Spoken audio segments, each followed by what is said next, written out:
स्वागत करते हैं। हम वीडियो की छोटी छोटी क्लिप्स आपको लगातार देते रहेंगे जो आपकी समस्याओं को दूर करने, समस्याओं को और दोबारा आने से रोकने तथा चेतना को अत्यधिक ग्रहणशील बनाने में सहयोग करेगी। यह कार्यक्रम समाज कल्याण के लिए योग सेवा केंद्र की तरफ से प्रस्तुत किया जा रहा है। आप स्वयं अपनी समस्याओं का कारण खोज पाएंगे तथा उन्हें दूर कर सकेंगे। यदि आप अपनी समस्याओं को दूर नहीं कर पाते तो आप प्रत्यक्ष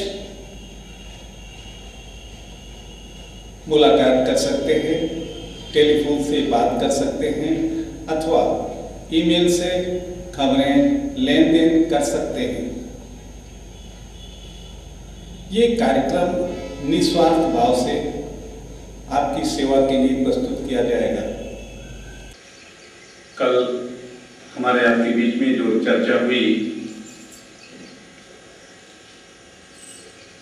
कि मन को कैसे नियंत्रित किया जाए, आपके सारी समस्याएं इसी मन के कारण से तैयार होती हैं।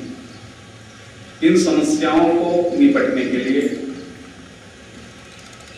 इन समस्याओं को धरारूप करने के लिए मन पर नियंत्रण पाना आवश्यक है। यदि ये बातें ज्ञान विज्ञान सम्मत हों तब तो इसे स्वीकार करने में कोई बुराई नहीं है।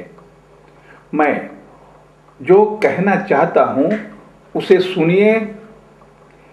यह वेद जहां से कर्मकांड का उदाहरण टीवी पर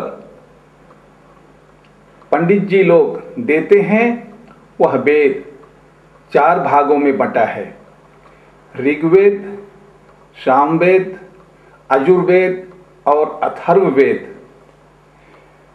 इन चारों वेदों को अध्ययन के ध्यान से, अध्ययन करने के ख्याल से 3 भागों में बांटा गया है। कर्मकांड, उपासना कांड और ज्ञान कांड। कर्मकांड की बातें धर्म मार्ग का प्रवेश द्वार है। बिल्कुल नए आगंतुक अर्थात सीखने वालों के लिए यह मार्ग है। और उपासना कांड में कुछ सीख कर करने का है, जैसे ध्यान, मंत्र जाप इत्यादि। और अंतिम भाग है ज्ञान कांड, जिसमें आध्यात्म का विषय मिलता है।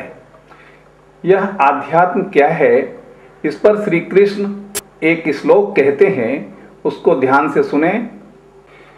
यथै धांसी समिद्धोग्निर भस्मसात् कुरुतेर्जुन ज्ञानाग्नि सर्वकर्माणि भस्मसात् कुरुते तथा।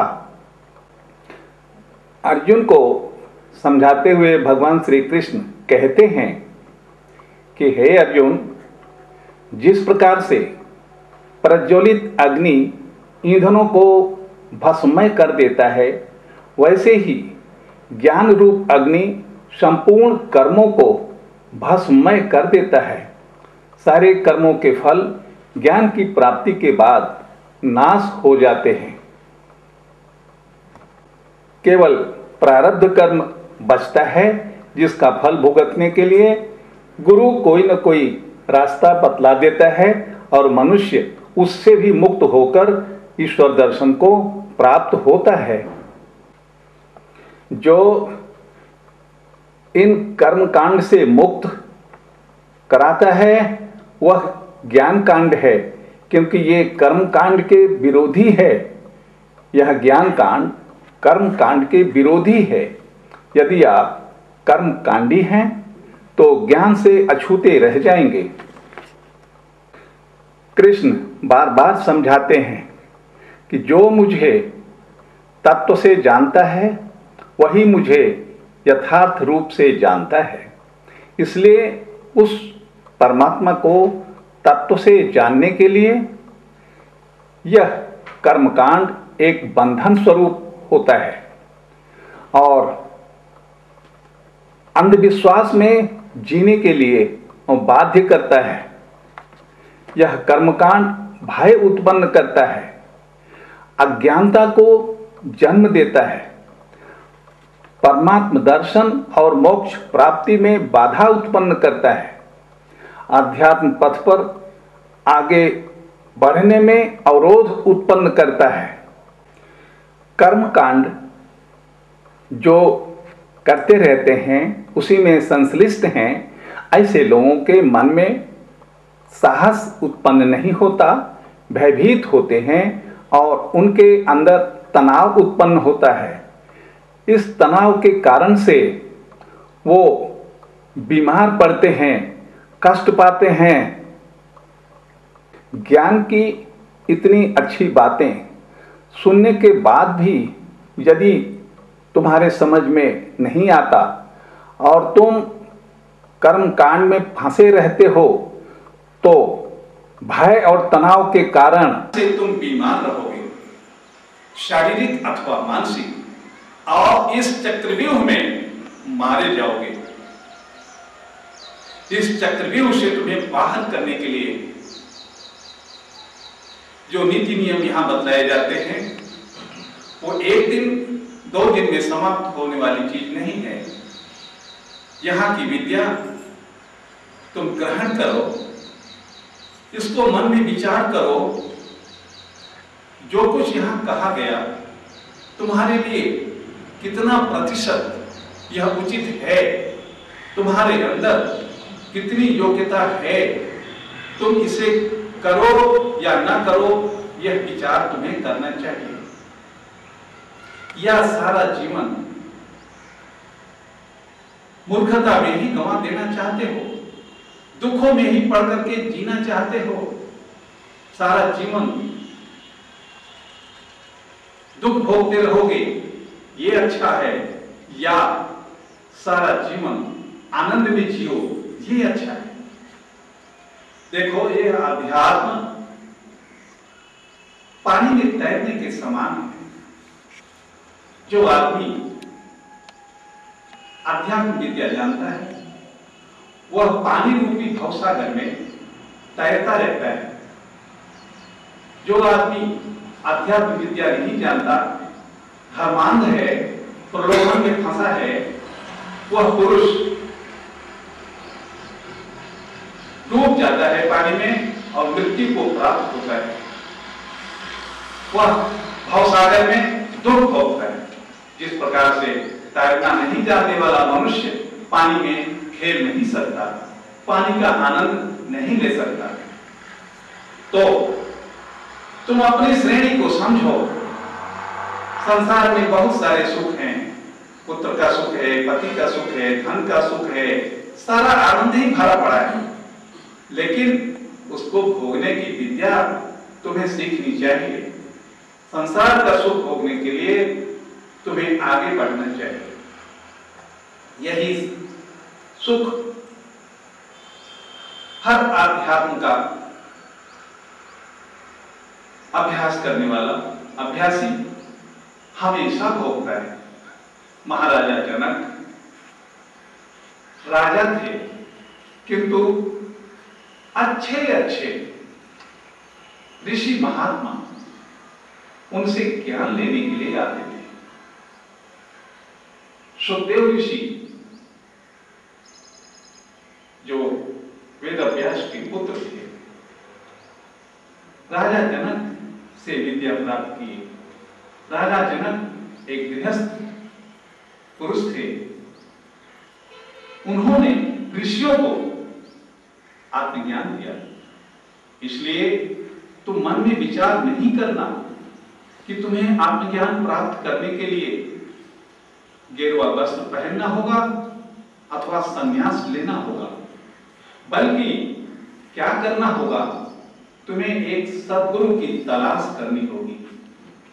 यदि तुम सद्गुरु के पास पहुंच गए तो यह काम तुम्हारा हो सकता है। संसार का सुख भागा नहीं जा रहा है, लेकिन विद्या प्राप्त करके तुम उसे ग्रहण करो। तुम्हारे लिए ही सारा सुख परमात्मा ने बना रखा है।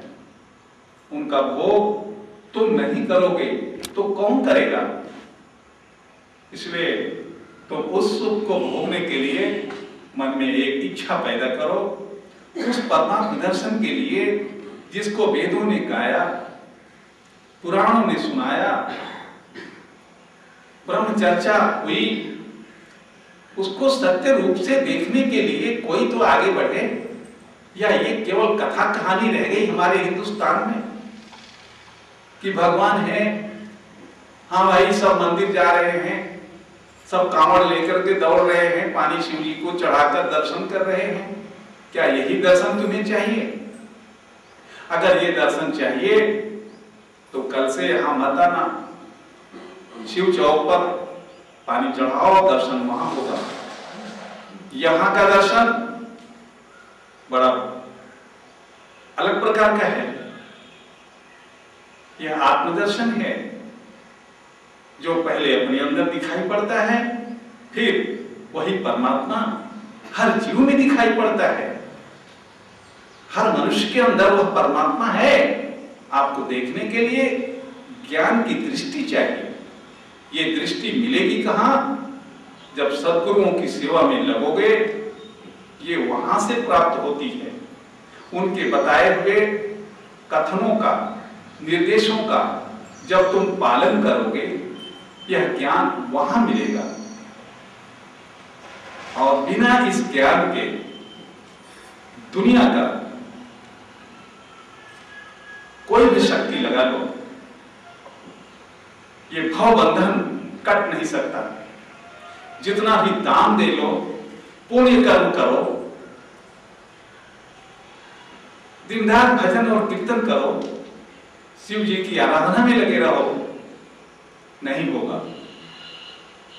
लेकिन धर्मशास्त्र कहता है होगा, हम भी कहते हैं होगा। कब होगा? भगवान कृष्ण गीता में कहते हैं, जो मेरे भक्त हैं मैं उनके हृदय में वह ज्ञान स्वयं पैदा कर देता हूं। कौन से भक्त हैं? जिनकी अंतरात्मा कर्मयोग से शुद्ध हो गई है। उन भक्तों के अंदर में, मूर्ख भक्तों के लिए मैं कुछ नहीं करता, वो अपने कर्मों का फल भोगते हैं। किंतु जो भक्त ज्ञानी हैं, उनके हृदय में मैं वह ज्ञान, उन भक्तों के हृदय में वह ज्ञान मैं स्वयं उत्पन्न कर देता। इसलिए मेरे भक्त कभी भी निराश नहीं होते। तो भक्ति आवश्यक है, किंतु मूर्खतापूर्ण भक्ति का कोई मूल्य नहीं है। भक्ति के साथ साथ थोड़ा ज्ञान आवश्यक है। आज का कार्यक्रम यहीं तक। हम अगले कार्यक्रम में आपसे दोबारा मिल सकेंगे। हरि ओम तत्सत।